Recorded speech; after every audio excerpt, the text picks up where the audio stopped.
Пермском крае продолжается межведомственная комплексная оперативно-профилактическая операция МАК-2015.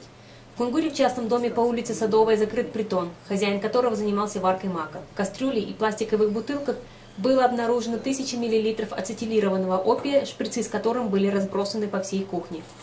За потребление запрещенных веществ посетители притона привлечены к административной ответственности.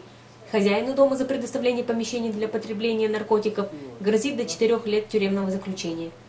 На 3 года места лишения свободы за незаконное хранение растений, содержащих наркотические средства, могут отправиться 2 жителей города Кунгур.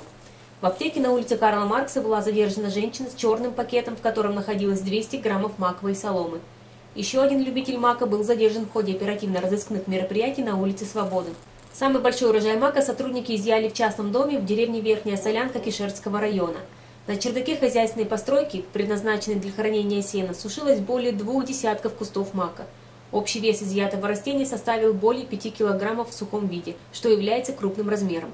В рамках возбужденного уголовного дела хозяину домовладения грозит до 10 лет лишения свободы.